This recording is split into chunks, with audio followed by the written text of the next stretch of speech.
egunon denei eta ongi etorriak izan zaitezela Hernanira. Lehenik eta behin, eskerrak eman nahi dizkiot bai euskerari elkarteari eta enpresarean antolakuntzari gaurko jardunaldi hauek, bigarren aldiz behintzat, Hernanin egiteagatik.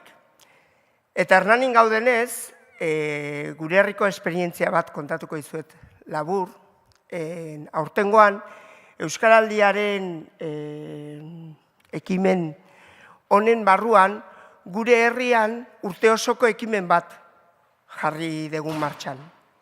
Euskalgintza bultzatuta, baietz Hernanik ekimena jarri da martxan, eta bertan 1000 erronkalari lortu nahi ditugu urte osoan zehar, otsailean abiatutako ekimena da, 1000 erronkalari euskararen inguruan erronka berriak hartuko dituztenak.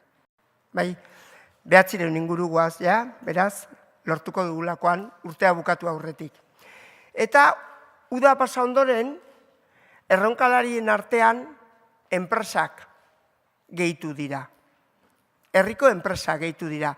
Hoien artean, gaur gauden Orona enpresa bera, bestetik Talleres Michelena, 2018 urtean, bai euskerari saria jaso duen enpresa, eta baita ere, Iturola elkarlanerako sorgunea azpimarratu nahiko nituzke.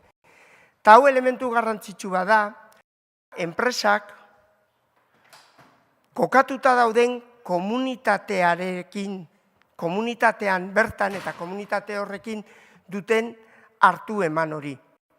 Tokiko garapenaz edo garapen sozioekonomikoaz ari geanean, ezinbestekoa dalako bestelako ekonomia eta bestelako elementuaz aparte, komunitate hortako hizkuntza, kultura, ohiturak kontuan hartzea eta harreman horiek zaindu eta eustea. Beraz, hemendik aprobetxatu nahiko nuke, bai Hernanin lanean ari dian enpresa horiek, bai enpresarean lanean ari dian bestelako enpresak, eta aprobetxatu nahiko nuke enpresa berria gonbidatzeko horrelako euskeraz lan egitera eta horrelako ekimenetan parte hartzera. Bukatzeko gaurkoan, hemen esan duten bezala, digitalizazioaz, transformazioaz, pertsonetaz, arituko gea, bai, etorkizuneko erronkaz. Bai, aprobetxatu nahiko nuke esateko euskera bera erronka bat dela, bai, eta euskera bera etorkizuna dela. Askotan etorkizuna eta digitalizazioaz hitz egiten degunean, bai, bestelako hizkuntzak eta etortzen zaizkigu. Aprobetxatu nahiko nuke azpimarratzeko euskera bera dela etorkizuna. Euskerak balioa gehitzen dulako. Bai pertsona eta baita enpresei ere.